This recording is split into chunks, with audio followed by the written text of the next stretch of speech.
It's recording. Something weird just happened. Okay. Good. All right. That's it. Oh, good. Weird things are happening, Michael. That's what I want. It's all good now. That's great. All right. So, I am super excited about being able to do this with you today. And what the intent of this is really for, I think, other people to hear just different stories, different life experiences, different journeys. And I'm a strong believer that we all kind of have our own path. We have our own way to find our truest, most, I think, divine selves. And I think honoring that, I think far too often, we come from it's that conditioning within our society that there is sort of one way that things should look. And I think that's even true in the spiritual community. And, people who are intuitive or people who are, it's like, how did you do that? And, looking outside ourselves for the answers to get to wherever it is we want to get to, as opposed to just really trusting that internal knowing. And so I would like for you to introduce yourself and just give a little background about who you are. And let's start with that. My name is Michael Melasnik, and I guess I'm going to start with I was born with a splinter in my brain, which is, I remember as far back as I can go, Isela, I was 4 years old, and I can remember walking through a parking lot towards some kind of a mall or something of that nature with my mom. And, I'm holding her hand, we're walking towards the mall. And I just remember looking around, the planes, the birds, the cars, and the people. And it's like, something's just not right here. There's something that's just, at 4 years old, all I knew was something wasn't right. And throughout my life, I've just always had that there's more going on than what meets the eye. And so I've always been seeking the truth, if you will. Whatever this place is, it's not what we're being told it is. And so I've always been on that path for what is truth. I mean, real truth, And so that has, a lot of it's been a lot of study, a lot of research. I'm drawn to mysticism, things that hide in plain sight, and I got to tell you, life has given me some really, really, really interesting experiences. And, like you said, everyone's here for a unique experience and a unique path. And I do think, blessed is he with eyes that see and ears to hear, right? When you can actually see when the universe is talking to you and trying to show you something instead of just thinking, blowing it off. And so after I've been seeking since I was 4, so that's 47 years I've been, basically on the path.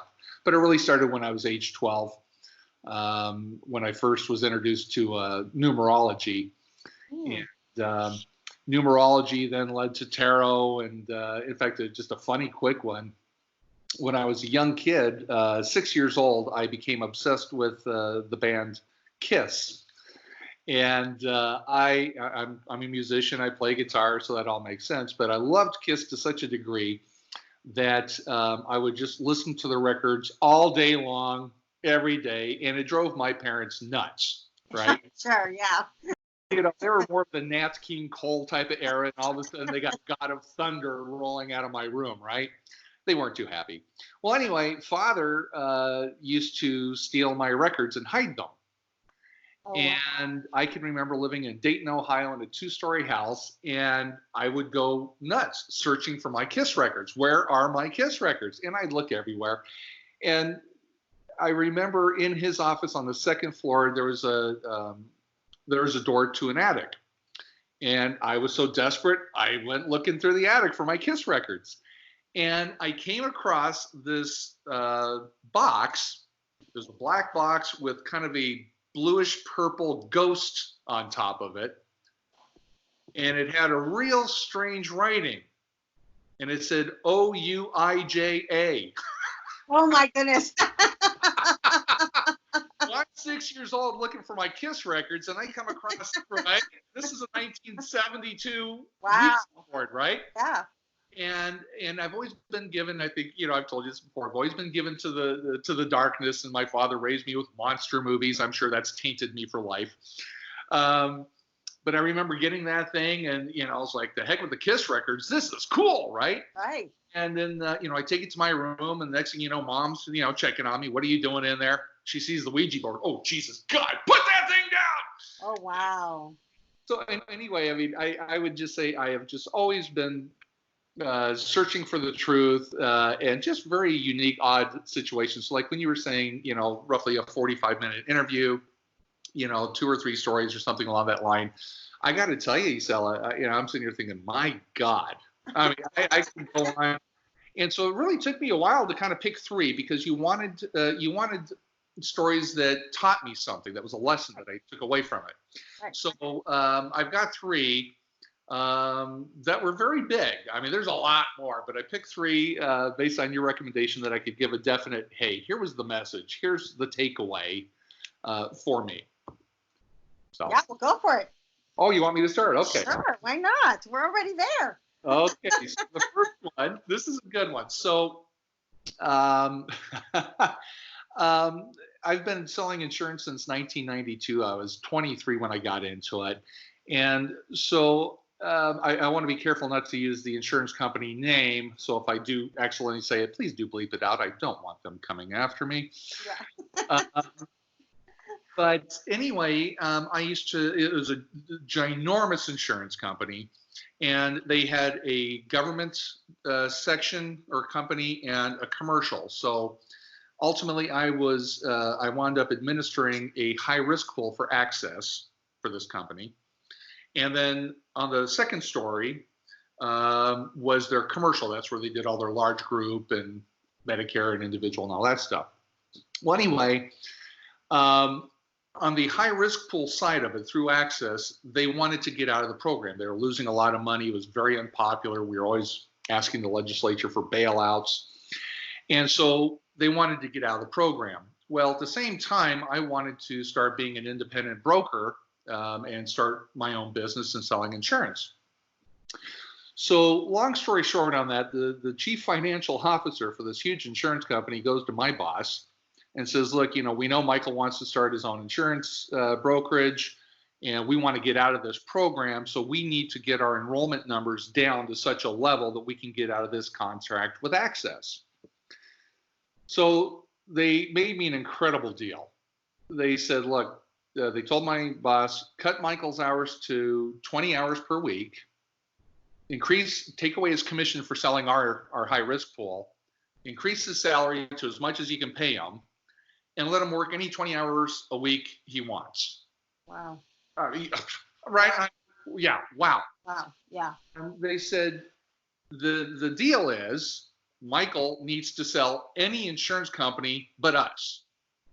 Right? And so basically my boss comes down to me and she says, look, here's the gig. Here's what they're, what they want to do. So she says, use the entire building. Pick up the phones, use those as your leads to sell other insurance companies, use our fax machines, our copy machines.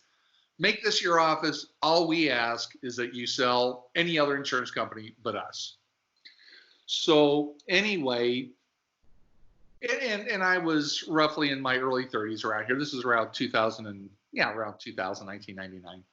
And so I started building my business that way, which is an incredible opportunity. I mean, nobody else has ever had a huge insurance company build your business. So anyway, so I'm doing that. Life is good. And then after about a year or so, they decide it's getting close time to pull the plug. They can get out of this Access contract because I got their enrollment down so low. Well, at the same time, I was building a new home where I'm at right now. And, the mortgage and the cost of the house was twice as much as the house that I was selling in Glendale. So I thought, okay, so I'm starting my business, and, commission insurance, you make a dime on each policy. It's when you got 1 million policies that you're making good money, right? So everything was starting. but I was getting this. Oop, I'm sorry. So I was getting this house. I needed to qualify for the mortgage. My self-employed income wasn't going to be enough, so they offered to transfer me downstairs to the commercial division, and they made me an account manager over groups. And so what was interesting is I loved the access side. The people were great. The company was great. Everything was wonderful. I went downstairs and it was just evil. There's no other way to put it. It was evil.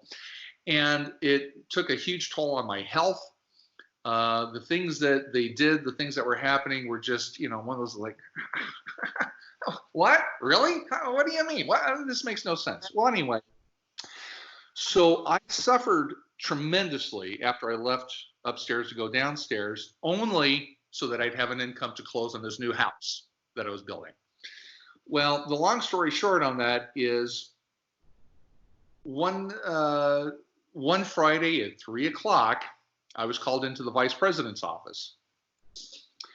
And the vice president was sitting at her desk. I just walk in and she looks at me. She says, "Hand me your badge." No, hello, Michael, please have a seat. We need nothing. She just looks at me and she says, "Give me your badge." I took off my employee badge. I handed it to her and I heard some noise behind me. So I turned to look, and in the doorway are 3 security guards and an ex-cop. Oh, wow. And I'm like, like, what the heck? 2 minutes ago, I'm drinking coffee at my desk. Right. All of a sudden, I'm handing my badge away. I got 3 security guards and a cop standing behind me in the doorway. And it's like, this is just, I couldn't get it. Well, anyway, so the cop was actually a buddy of mine, and he went away, did whatever he did. But the 3 security guards then escorted me to my car. And I'll never forget, one of them says, "Hey, Michael, I just want to really thank you for not causing any problems." I mean, my head's swimming. I got no frickin', it's 5 minutes ago, I'm drinking coffee. Yeah. Alternate reality. It was so, there's like a cutout in life. Well, anyway, I couldn't understand it. He just says, "Thank you for not causing any problems. We really appreciate it." And he says, "I'm sorry, but I have to tell you, if you ever come back on company property, we will prosecute for trespassing." It's mind blowing. And I'll never forget that drive going home on Indian school. Nothing made sense, Isela. I mean, street lights. I remember, green turning to yellow to red, and I remember very clearly thinking, I know that means something. I know that red light means something, but I couldn't figure out what it meant. Thank God I could tell that the cars were getting closer, so I stopped. Right. But I was that out of it. It was just a parallel universe. Well, anyway, so after about a week of trying to put my head together to figure out what on earth just happened to me, I thought, you know what? I need to call the home builder and I need to call the mortgage company and tell them I don't have a job. I can't qualify, right? So anyway, I do.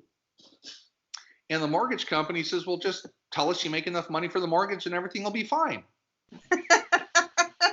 And I'm thinking, right? What do you mean? I had a good paying job. I qualified for the mortgage based on this good paying job. And now you're telling me it doesn't matter? And they said, no. Well, of course, we all look back. Those are the liar loans. Right? Mm-hmm. So anyway, it took me a long time to wrap my brain around it because I'm not given to lying. That's just, you don't do that. You don't. But, I kind of had my family. The house was already sold. Okay, fine. You want me to tell you I make $50,000? I make $50,000. Great. Well, then we moved in the house and everything was fine. So the lesson learned was, again, here, this insurance company with two divisions, let's just call it government and commercial. Life is good on the government side, and they helped me start my own self-employed business by selling every other insurance company. That makes no sense, but they built my business. The universe was setting me up. All right, the universe did this. I mean, no one else has ever seen this happen before, but I was scared of losing my income and not being able to qualify for the house. I was so scared of that I went downstairs and I suffered horribly. Mm. And I had all sorts of problems for the whole 2-3 months or whatever, however long I was there. And then to find out that I suffered needlessly, right, because of these liar loans, it makes sense. Hindsight's 2020. So had I, looking back on it, the universe wanted me to sell insurance, wanted me to be self-employed, do what I do. It set me up, and it wanted me to just, okay, Michael, we're closing down the access program, have a nice day, thank you for your service, right? Mm-hmm. And I would have been fine. But because of fear, Mm-hmm. because I was fearful that I wouldn't be able to buy the house, my family wouldn't have a home to live in, I suffered. But the universe, made me suffer, and it just kept getting weirder and weirder and weirder, right? I mean, the water just kept rising up and I still took it. I took a lot of abuse. And then finally, again, three security guards and a cop. And to this day, and that was 2000, 2001, they've never come out and told me what it was for.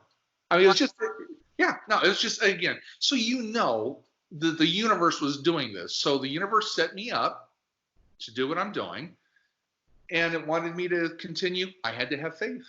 Mm-hmm. Right. You set me up, you put air, you put wind in my wings, fly, Michael. But I was scared, and I suffered for nothing. So the bottom line, the universe is going to do what it's going to do. We all have our experiences, and I kind of, I think of with insurance, just to stick on that for a second.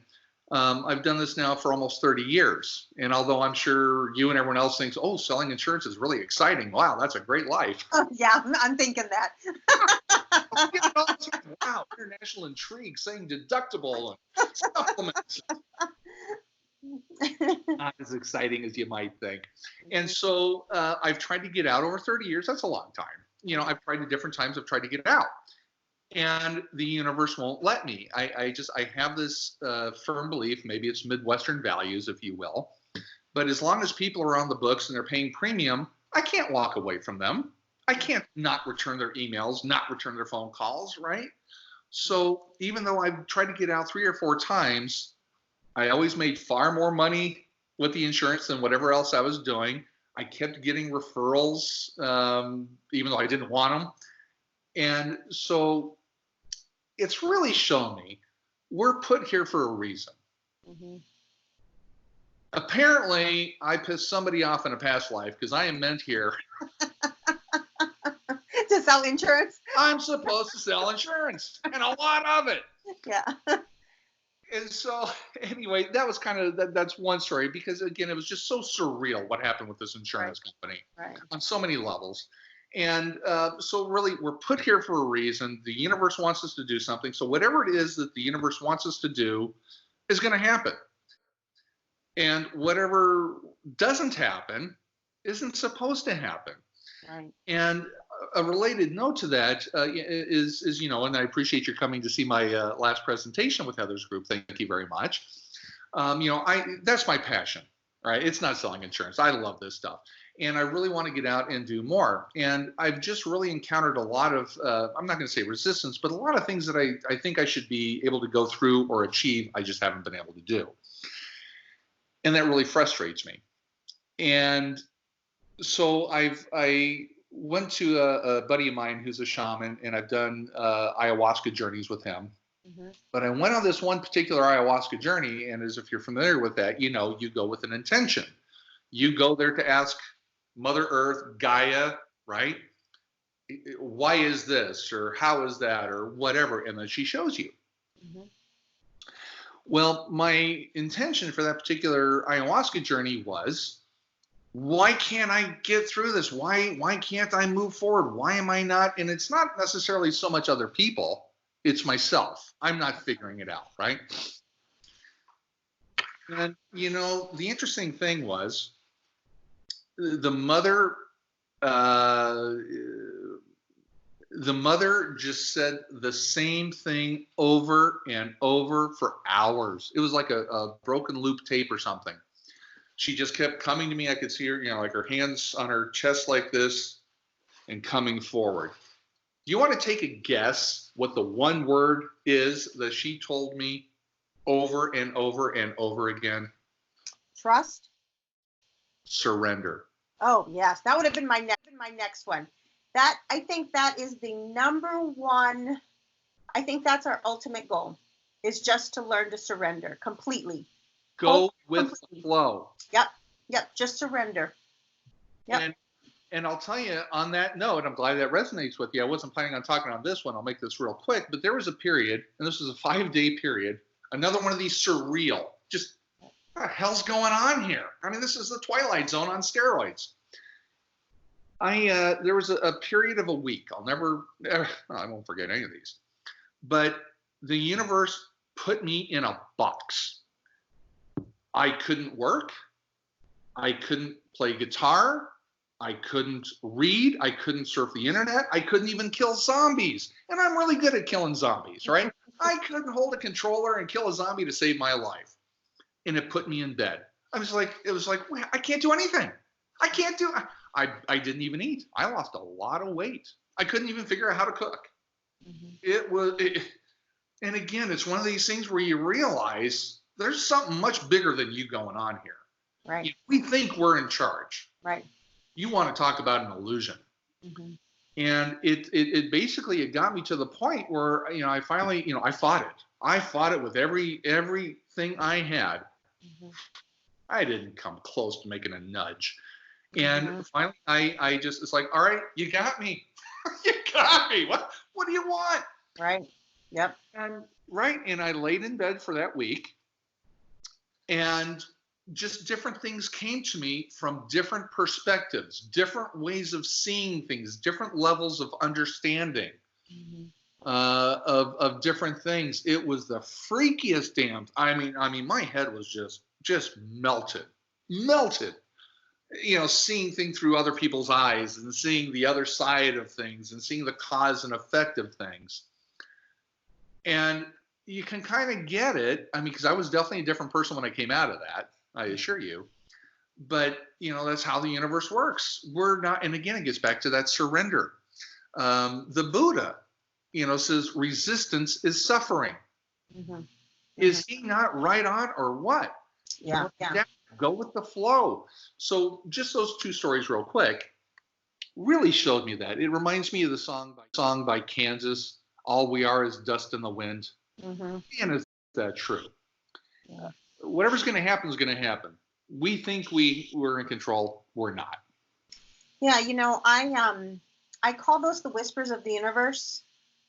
And when we don't listen to the whispers of the universe, they send us a 2x4.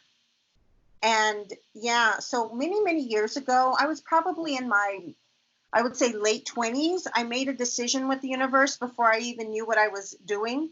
And I said that I didn't need to learn the hard way, that I would learn the easy way, and I would learn through love. So as long as they were willing to whisper what I'm supposed to do, I was willing to listen. And so that fear that you talk about, there were so many times when I would come up on that fear and I would just remember the deal I made with the universe, that I had to be willing to step into the fear. And how I see it, the image I see is that I'm actually not in the driver's seat of the car. I'm in the passenger seat. And the moment I start to think I'm in the driver's seat, I know that ego's in charge, that I have just put ego in the driver's seat. So it's that I made a deal with the universe that I am willing to step into the fear. And so I just kind of imagine myself then moving back to the passenger side and surrendering, because that's what it is. It's a full-on belief that everything is going to work out the way that it needs to. And what is being in the passenger seat? That's the observer. Yeah, absolutely. Right? That's the new age. Yep. Right? Be the observer. Yep. And that's kind of like my last presentation. I mean, all we have is all we're aware of is self-conscious. Right. Yeah, absolutely. So you were very wise to learn that at a young age, because I'll tell you what, that's I've been told by people I really respect, the same thing you said. The universe will show you signs. It'll give you signs. It'll nudge you along, right? It'll kind of, hey, come on, no, get over here. No, bam. Yep. Oh. And that's what you described, being put in your, not being able to move for a week. That was your 2x4. And you know what? After a few of them, at 50, I'm finally figuring it out. He'd say, if you figured it out at 20, you were far wiser than me. But that's a great lesson to people. And there's many levels that I look at this. But again, going back to blessed is he with eyes that see and ears to hear, right? You have to have eyes to see and ears to hear to get those nudgings to say, ooh, the universe is telling me something, right? Because if you don't, you just go, you have no clue these signs. It's like that, that old joke. Somebody, it's a rising flood. Somebody's on the top of their house. God save me. We sent you the helicopter. We sent you the boat. Right? Totally. That's exactly what it is. Yeah. I'm telling you, the first boat or first helicopter you see, you jump on that thing. Yeah. Those 2x4s really hurt, Isela. They Right. really do. They do. The other thing too, though, is I think part of it is letting go of what you think you want. Or what you think you need. It's like we hold on, and this is again social conditioning. You're supposed to want to establish goals. You're supposed to seek outside yourself for success. You're supposed to chase the carrot. This is the thing, the kudo, the next best thing, right? And that was what my doctorate was. My doctorate was, once I get that, somehow, I'm going to be the supreme being of all. And right. that damn thing happened. So when you start to recognize that, that attachment to what you think you want, once you release that, what you really should be doing and what it just emerges. It just comes. But that attachment, we have such an attachment. You are so true. I can't. You are wise beyond your years. No, I'm not that much younger than you, Michael. You just look a whole lot better. This is what 30 years of insurance will do to a person. Don't sell it. No, you're so true. Yeah, and it gets back to, again, this is nothing but an experience. Like the last story I'm going to tell you about really showed me that one. Do you want me to go into the? Okay. This is a fun one for me. This is fun. So that damn insurance just won't let me go. So someone that we became friends through insurance, she had called me to insure their business. We get along. She was ungodly psychic. She was one of those people that could show you a photograph of the future. And I mean, and you would know when it happens, like, oh my God, that's exactly right. Yeah. One of those people. Yeah. Incredibly gifted, over the top gifted. Well, anyway, we would get together maybe once or twice a year and do lunch and just chat. Other than that, it'd be Michael, add this employee, get rid of that employee, that kind of stuff. Well, anyway, out of the blue, she calls me. And she says, Michael, she says, I don't know how to say what I have to say. She says, I don't know how to explain this, but she says, I know you very well, and I know that you're just bottom line, so I'm just going to hit you over the head, and I'm just going to tell you what it is. I was like, really? You're calling me with this? Mm-hmm. She says she had a dream, a vision, something talked to her. I don't understand it. But something came to her, and it told her to ask me to go to New Orleans with her. And furthermore, and this was a big part of the condition, she had to get me out of New Orleans by a certain date. And so I'm thinking, wait a minute, out of the blue, you're calling me, you want me to fly to New Orleans with you and then get me out of here by a certain date? She says, yes. So I pressed her on her, and she's like, look, that's all I got. That's all I got. So anyway, I thought, all right, tell you what, if you sign, if you book everything, I'll write you a check, I'll do it. So we go. So we're down in New Orleans. We're staying in the French Quarter, right by Jackson Square. And so we're there walking around. It was my first time in New Orleans. And everywhere we're going, I'm looking for, like, why am I here? She's like, Michael, I don't know. I don't know why you're here. All I know is I have to get you out by a certain date. So, we're eating the crawdads, drinking the beers, doing this, the Snallins. And we were there for 5 days. Well, on the last day, or the second to the last day, I should say, we left first thing in the morning on Friday. So on Thursday, we took a cemetery tour. And so we're going through St. Louis number 2 cemetery for the tour. And they took us ultimately to Marie Laveau, if you've ever heard of Marie Laveau's tomb. So, of course, we're at Marie Laveau's tomb, and he's explaining how she was the voodoo queen back in 1800. She was a free slave married to the mayor and, all this kind of stuff. And on her tomb, you have all these X's all over it. It was highly vandalized, and there's a lot of, I'll be giving you a picture of this. But at the bottom, you've got little rum bottles and hair clips and all this stuff because she was a hairdresser, right? And there's all these little gifts around her tomb. And he goes on to explain, here's how it works. He says, and in fact, at that time, this was in 2005. That's going to come right back at you. She was the 3rd most visited tomb in America. Wow. You take a guess who number 1 is? And it still is to this day? Elvis. Elvis? Yeah. Elvis. Graceland is the number 1 tomb in the world that's visited. Number 2 was John F. Kennedy. Wow. Number 3 was Marie. Wow. As of a few years ago, she's now number 2. All right. Wow. So this is a very popular tourist attraction. People come here. It's kind of like Lourdes in France. Mm-hmm. I would liken it to Lourdes of France. So anyway, he says, here's the gig.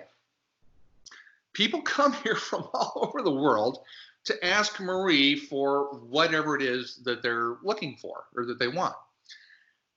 And if she gives that to you, then you have to come back and say thank you. And they write the 3 X's on the tombstone and they leave a gift. That's why there was all that stuff at the base of her. Oh, wow. Yes, that's what all that stuff was. So anyway, we spent a few minutes on that, and then, over here's this tomb and that tomb, and here's all this stuff. Okay, fine. So we leave. We get back to the hotel room because we're leaving the next morning, and we're thinking. I'm like, okay, why am I here? What? Right? I mean, so we're leaving tomorrow. I didn't see. Well, why did you have to do this, Michael? I'm sorry. I don't know. Well, next morning, we get up, get on the airplane, leave. I get home. The next day, I turn on the television, and there's only 2 things on. Do you want to take a guess what those 2 things were? It was when the flood that happened there, right? Katrina hit. Katrina hit. That's right. I had either Katrina to watch, or I had Michael Jackson showing up at his pedophile trial wearing pajamas. No. That's not quality programming. I'm telling you what, right? Programming. So anyway, what was interesting? So that explained why she had to get me out of there by a certain day. Because our plane left, Katrina hit. Mm-hmm. Cause and effect. I get it.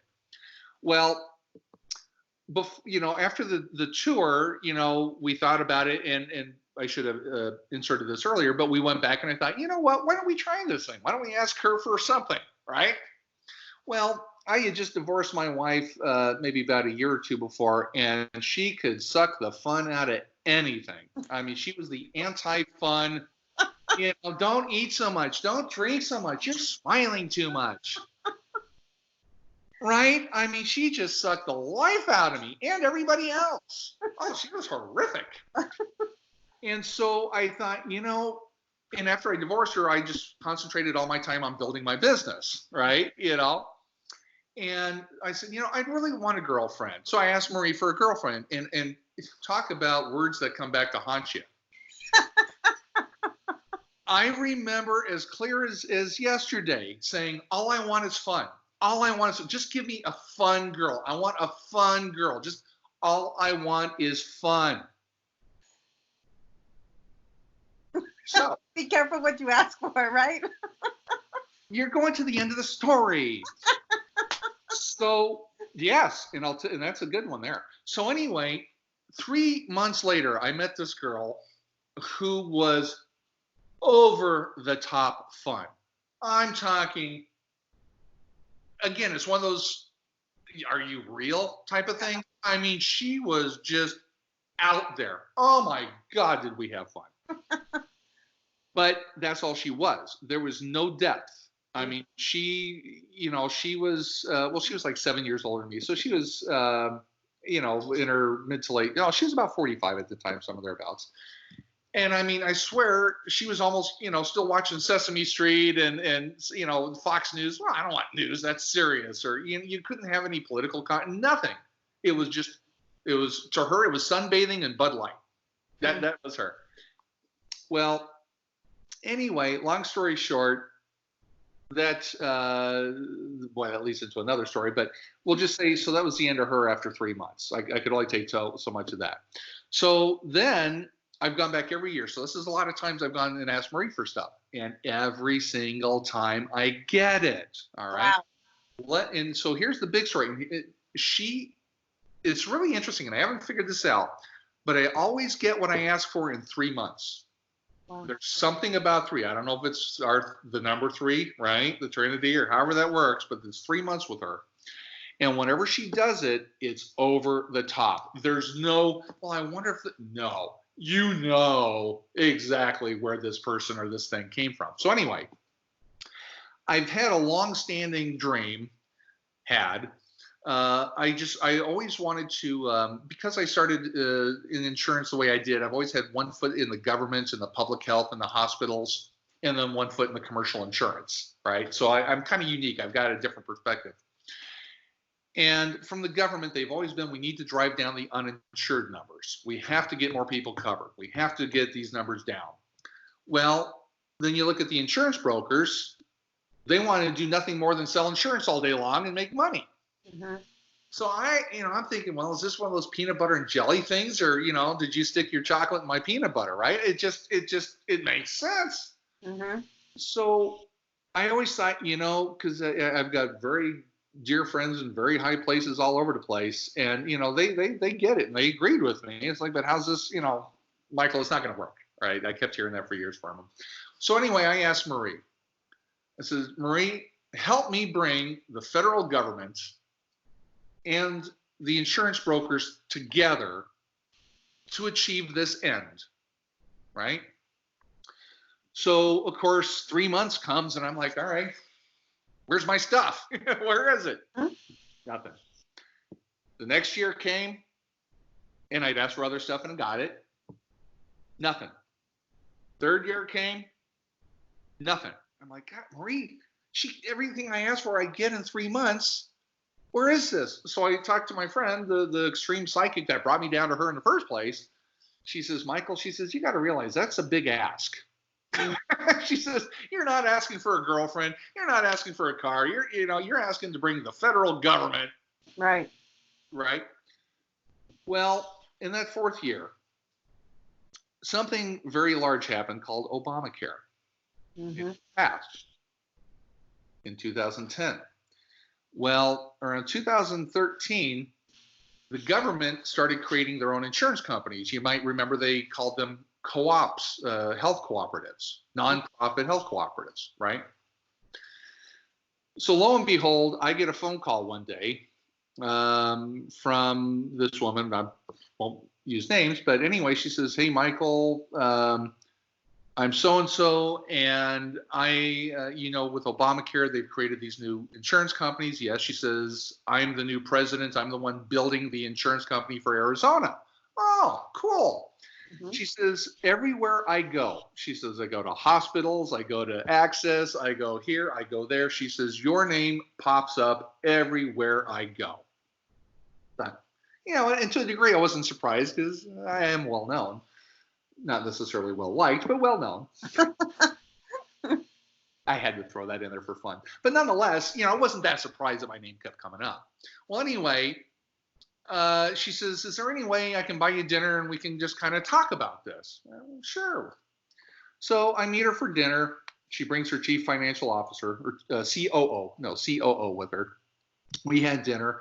Long story short on that one, long story short, we wound up signing a contract, and I'm talking, they paid me big dollars, Wow. big, stupid dollars to bring the brokers in to sell the government insurance company.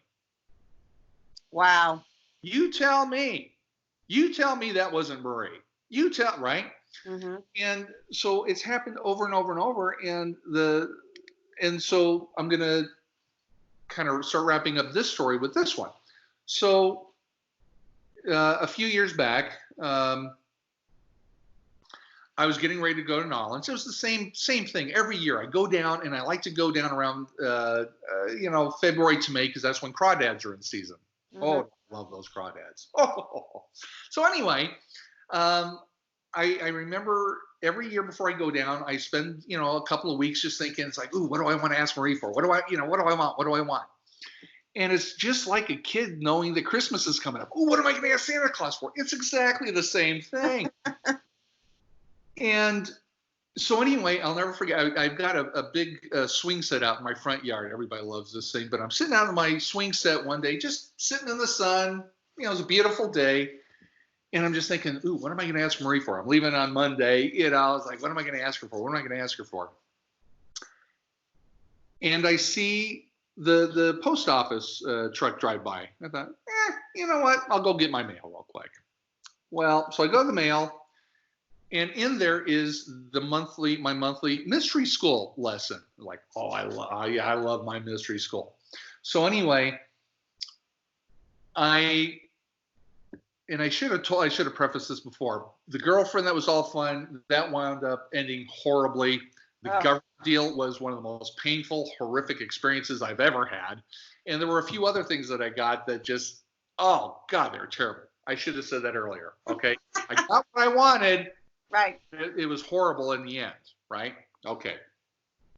So anyway, I get my mystery school thing. I go back on my my swing set, and I'm just sitting there. And I open up my thing, and it says, have you ever noticed that when you ask the universe for something, you get it? I'm like, oh shit. Right? What's on my mind? What am I doing? Right. And it says, have you ever noticed that when you get it, you don't want it? Oh yeah. Oh yeah. And it says, and it goes on to explain the mechanics of it, right? But in a short, simple way of putting it, it says the reason that you're not liking what you get is because you're asking from the wrong perspective. They say you're asking from your ego self, right? Okay. They say your ego self doesn't know squat. It's a vehicle to experience this place, right? You need to ask from your higher self. And I always think of that old story or parable of, your higher self is on a mountain, you're down below in the valley, and you're facing a fork in the road. And you think, if I go right, I'll get to where I'm going sooner, right? It looks good, because that one's got, a bunch of thickets and rocks. But your higher self is like, no, dude, no, that's your better. You see what I'm saying, right? Your higher self knows what's best. You don't know squat from this ego perspective. So anyway, it says you need to learn how to ask from your higher perspective. Get out of your ego self. That's what's causing you all the problems.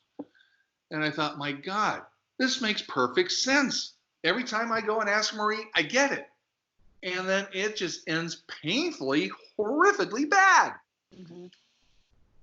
But yet I kept going back. I must be a glutton for punishment. You're waiting for your 2x4.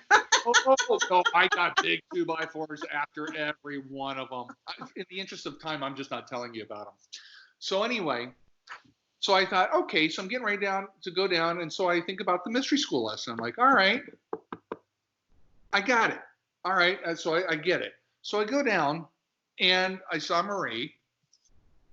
And again, I just, I just, like most people, I just want a girlfriend. Yeah, I want, someone that I can get along with, that I love, that, one of those things.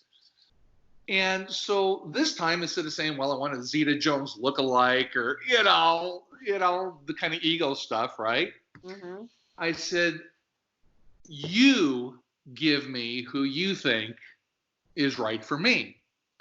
And I said, I just have one specific request. I need someone who's curious. Mm-hmm. I need someone who, questions things and questions life and has a curious soul. Well, anyway, so we leave. 3 months later, do you know Rod Lyman? Yes. Okay. So my buddy Rod calls me, says, hey, Michael, I'm doing this show. I want you to be in it. It's called The Three Wise Men, blah, blah, blah. So I did this presentation. And during the intermission, I meet this girl, and she's like, Michael, she says, are you a stand-up comedian? She says, you're almost funnier than you are mystic, Mm-hmm. And she just, said all these nice things. And I thought she was pretty. She just had a great vibe. She was very nice. And she was actually brought there by that same psychic that took me down to New Orleans, right? And so long story short, maybe about a week later, I called my friend, the psychic. I says, hey, so who was that chick? Oh, well, that's Roxanne. I says, so is she single? Well, blah, blah, blah. And I says, would you ask her, for her number or have her call me or ask me if I could, Well, anyway, so I did. And here we are. That was 4.5 years ago. Mm-hmm. I have never been happier. I love her to no end. That's awesome. And what's really funny is I'm huge into numerology. I love numerology. And Ellen Dodge is a very famous, I don't know, she's got 30, 40 books out there. Little New York Jew, I don't know, she weighs 80 pounds if she's holding a big brick. I love her to death. But you talk about that hammer. Oh, she can hammer you. And I'll never forget going to her back in those days. And she told me, she says, Michael, she says, forget your Zeta Joneses. She says, you put these women on these pedestals, and she says, they don't deserve to be there. Mm-hmm. She says, you cause your own problems with them. She says, you need someone that you just feel comfortable in your own skin. You can be yourself. You can do whatever you want. She's going to be okay with it. And that's Rox. Yeah, that's awesome. That's Roxanne. And so anyway, what I learned from that is, A, be careful what you ask for. You just might get it. Mm-hmm. B, the most important part is be very cautious and know what you're doing when you ask, because you are going to get it. And it's either going to be a 2x4 or it's going to be the most awesome thing ever. Mm-hmm. That was my second story, but it really comes down to this place. This is how that works. And it was my mystery school. Yeah. It was my mystery school that showed me the mechanics. Well, here's how this works, and here's why this happens and that. And what a difference.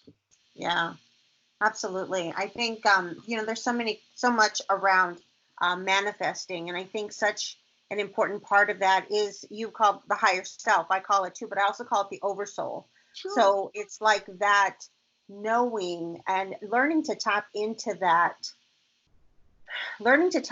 and trust that, and that's really that surrender experience that I think I want and I think I need, but I'm choosing to surrender in this moment and trust whatever comes my way. And, one of the things too that I think, for me anyway, anytime things have happened, and a quick story of my experience, I manifested a over $5 million grant. And it wasn't something that ever happens, ever, like your situation with insurance. I didn't have to put an RFP for it. It was literally handed to me, and I had full autonomy to do what I wanted and how I wanted with it. And it was one of the hardest things I ever had to do. And I learned a lot of hard lessons through it, and on the back end of it, that's really what it was for. It was for me to kind of know what I really want, know what I thought I wanted, but I really didn't. It was like I had written out, I wanted this full autonomy, and I wanted to be able to be as creative as I wanted to. There were things that were good that came from it, but I recognized on the back end of it that I really didn't want that the way that I had thought.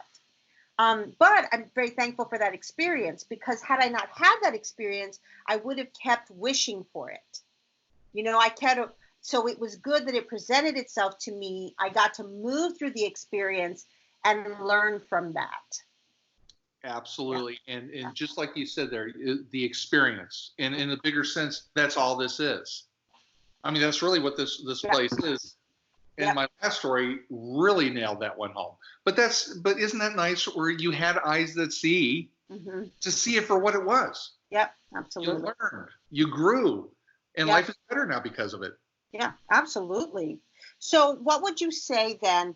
What do you know for sure? What do you believe in for sure? This much I know is true. Fill in that blank.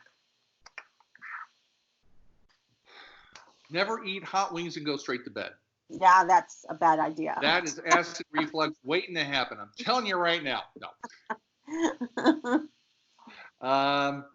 Love my hot wings.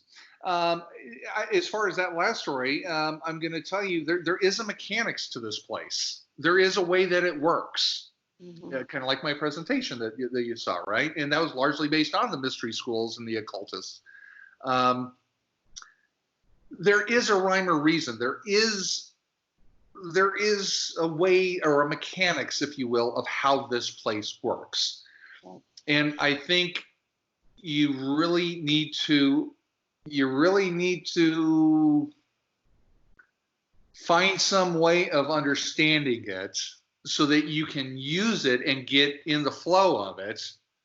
And that's just going to make such a huge difference in your life. And just like my last presentation, I kept saying, we live inside out and upside down. Right. That's the source of all our problems. It Hmm. really is. And so we're not in control of anything. Like you learned, you sit in the passenger seat. That's a great analogy. I like that. We're not in charge of anything. We can affect, some things, but you need to understand how you do it, how it responds, right? Or else you're going to get things that you don't want. Hmm. Hmm. And see, that's the thing that drives me is, I call it seek the truth. It hides in plain sight. And I really do think, the universe gives you the signs, it gives you the symbols, and if you don't listen to it, whack. Fight for. That's right. And you're talking to someone that's been hit upside the head many a time. I know. Yeah. Yeah. Yeah. This could be a great place, but you have to see it for what it is. And I really personally believe that once you kind of figure out the mechanics of how this works, everything changes. Hmm. Everything changes. It's completely life changing, period, for the better. One of the big pivotal sort of aha moments for me is living without attachment. And so that piece of how it works and what this is really about, and not having attachment to the story, attachment to even this illusion, right? The attachment. It's like when you can be the observer and have, it's like with my daughter, same thing with my daughter. It's like I parent her knowing what my role and responsibility is in her life, but also recognize that it is a limited attachment, that this is her journey, not mine, you know? And I'm here for this temporary moment for she and I to, for whatever reason, we were contracted together to have this experience. And once my contract is done, it really is her experience. And so it's a limited attachment. And so I think when we become aware and comfortable with that, it's freeing. It's like this experience of where I don't have to take everything so damn seriously, right? It's like Yeah. I just, yeah, it's not really that important anymore. Yeah, absolutely. And I think of two thoughts on that, Isel. One, I think of, the homeless. Yeah. Um, they've got nothing, but yet they have nothing holding them down. Yeah. It's like there's a financial analyst guy. His name is Gerald Salente. Really like him. And he says, when you've got nothing else to lose, you lose it. Right. I mean, it's freeing. There's it's not like, well, I have to have a job because I have to pay for my mortgage, right? And then speaking of your daughter, I always thought this was kind of interesting. We meet people, people come, and I've always been a fan of saying this. People come and people go. That's just how this place works. It's part of it's part of the mechanics. But if you believe that people come for a reason and they leave for a reason, it always makes me think of. All right, think of a baby that's born and dies in a day or two. Mm-hmm. right? And so you think, we're put here to learn lessons. That's how the soul expands, right? The universe, the aggregate, right? Right. Macro and microcosm. And so people will say, well, wait a minute. What about that baby? The baby died after 2 days because its heart wasn't formed right, or whatever it is, right? This is, well, what the heck did the baby learn? Well, I'm going to say the baby took one in the shorts. It was the experience for the parents. The parents Absolutely have the experience of losing the child. So the kid took one in the shorts, right? Hopefully that soul will be rewarded other ways. But it's fascinating when you see how this place works like that. Yeah. But I just wanted to say that when you brought up your daughter. Agree 100%. Yeah. Yep. Absolutely. So what are you still working on, Michael? Still working on, you mean like the last story, or? No, just in general. So what do you remind yourself as you work through this place we call this three-dimensional earthly experience that we create in our mind and project out, right? Yep. What do you work on? What is the thing that you still are working to remember? And I'm so happy to tell you, I think I have reached this place, because I can even remember going back to divorcing my ex-wife, the one that could suck fun out of anything. You be careful on that one, but that was part of what was not fun about her. Let's just leave it there. So this is an adult show, isn't it? Okay, just want to make sure. But no, seriously, and I really believe, and we don't know each other that well yet, but I think you have a feel for me. I just want to be happy. Mm-hmm. Bottom line, look, this is an experience. I just want to be happy. Mm-hmm. My father was, and one of the reasons I'm so huge into, as you saw the quotes and verses and sayings in my presentation, my father was huge on that stuff. Mm-hmm. And he was a big one that was drilled into my head was, to thine own self be true. God, I heard that over and over. Same with the end justifies the means, but that takes a different spin. But it's just an experience. That's all this is. It's an experience. It's a temporal illusion, if you will. And so, just like you going back to being in the passenger seat, just like you being in the passenger seat, all you do is observe it. Mm-hmm. Right? And so, to me, all I want to be is happy. And, I've had to, just like with the insurance, it's perspective. You have to look at it in a different way. And again, I do seriously mean it. It's not as exciting as most people think, selling insurance. It's just not. But then I finally realized, it's like, wait, I'm self-employed. I'm my own boss. I can do whatever I want. I can not do whatever I don't want. I work from my home. Mm-hmm. And I'm super blessed. I can't tell you. I'm one of the bigger brokers out there. So just like yesterday, Blue Cross took me out for dinner. They all do these different things, and not every broker gets treated like that. I get that, but I've worked my way up over 30 years. Right. But even though it's not as exciting as I might like, it gives me a lot of freedom, and I can see where I have the flexibility of time.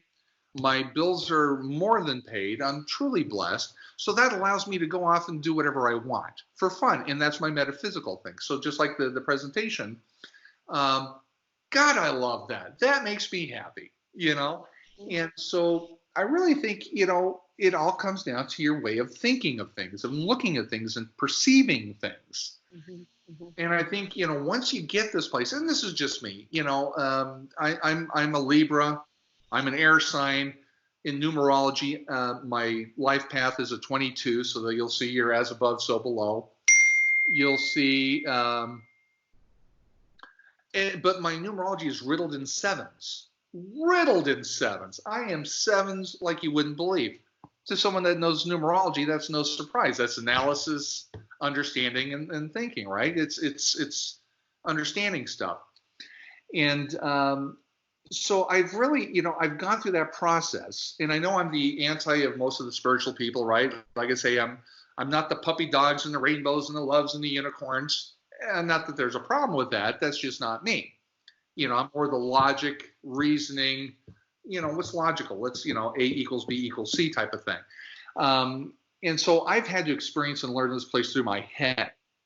Where, as an example, my girlfriend, Roxanne, is very much the opposite. She's a heart. She's all about the love and the feeling.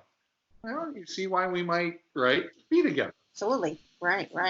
But, and I'm sorry to babble on that, but bottom line for me, I'm here for as long as I'm supposed to be. Mm-hmm. And apparently I'm going to do whatever I'm supposed to do. And apparently whatever I'm not supposed to do, I'm not going to do. Right. It comes down to that surrender. You come down to facing a hard fact. It is a hard fact. So we all, like you said, it's social programming. Mm-hmm. It's conditioning. Mm-hmm. Go get them. Climb that corporate ladder. Don't you want to be like the Joneses? Well, everybody's got the new iPhone, mm-hmm. right? Right. Once you see this place for what it is, there's nothing left, mm-hmm. but the way you experience it. Right. And so for me, I just want to be happy. And I am so happy to tell you, probably in the last couple of years especially, I think I finally did it, Isela. I think I've come to terms with things, things I don't like, I get it, is mm-hmm. part of it. Things that I like seem to be more and more. I'm just happy. I mean, it should show, right? Yeah. In talking to you, I'm no different talking to you right now than I am anybody that's calling me to buy insurance. I'm exactly the same. Yeah. That's awesome. Yeah. So in terms of your metaphysical work, what is it that you do? What do you offer? And where can people find you? Well, and that's been a huge part of my struggling, to be very honest with you, because I have this very strong burning passion. I mean, it drives me. So I know that it's not my head, right? When you have that burning, I hate to say this because it's such a commercial term, but to kind of wake people up, mm-hmm. say, look, you're suffering needlessly. I don't care if it's anger, it's anxiety, it's stress, it's whatever it is. We all got stuff going on. It's the human experience, right? Seek the truth. It shall set you free. There's a lot to that. And so I really want to get in front of as many people as possible. And I love presenting. I've always gotten record crowds. I've always done very well. People always respond great to me in my presentations. So that's not a reflection of me so much as, again, it's what I'm supposed to be doing. Right? Look at your God-given talents. If you're a fantastic pianist, that's what you're supposed to be doing. If you're the world's best mother, that's what you're supposed to be doing. Right? For me, for some reason, I pissed somebody off and I'm supposed to be selling insurance. But on the other hand, mm-hmm. I love getting out and presenting. So what I would say is for right now, I would love any opportunities to speak to any groups, do my presentations, and go to my website, eyesthatseek.com, and you can email me through that. I would love it. Yeah, that fills my soul. Again, you saw me. I'm on cloud nine. And that's another funny thing is, and just like when I play guitar, I'm not conscious of it. Right. So I can prepare, right? Okay, so I'm going to say this on this slide. I'm going to say that. And then once I get up and the lights go on, something just takes over. Yep. I know the feeling. Yeah, I have the same experience. That's why in my work, not my metaphysical world, but my other work, I can't even use PowerPoint slides anymore because I just show an image and whatever happens. And God forbid somebody ask me what I just said because I have no idea. Isn't that the truth? I'm like, can someone help me? Because I don't know what I just said. It's like a channel or something. Yeah, it is what it is. Yeah, that is what's happening. Yeah, it just uses source, energy, love, whatever you want to call it, uses our body. That's right. Yeah. Right? I mean, how many Bible verses are there on that one? Yeah, and I believe that with my whole heart because I used to get in the way of it. So when something would come out of my mouth, I would go back and go, oh, why did I just say that? And I would get afraid that I was falling off script too far, or I was going too far to the one way or the other, and that's not what we're here for. And what I realized was that somebody or several people in my group needed to hear that message. So I just learned to trust whatever came out of my mouth, that someone needed to hear it. And then once I just released and let go of that, then I stopped having this need to have, bulleted points, because I have images still, because the images evoke an emotional experience. And so I have that, but I just fly off and who knows what I say, and I hope that it all is going to end well. Right? Right? Right? Yeah. But that comes also, you figured it out. Yep. Right? It gets back to the mechanics of how this place, whatever this place is, Yep. right? Whatever it is, illusion, a dream, a matrix, right? I mean, there's Right. so many different ways. Whatever this place is, once you figure it out, once you figure out how it works, Yeah. that to me is the true meaning of knowledge is power. Absolutely. Absolutely. And freedom. Oh my goodness, so much freedom. Seek the truth, it shall set you. Yep. Absolutely. So I'm going to put your website information, for anyone who would like to get in touch with you. They can do that. And I want to thank you so, so much for your time and your willingness to share your story with us. Well, thank you for listening. I appreciate it. Thank you so much, Isela. Yeah, thank you.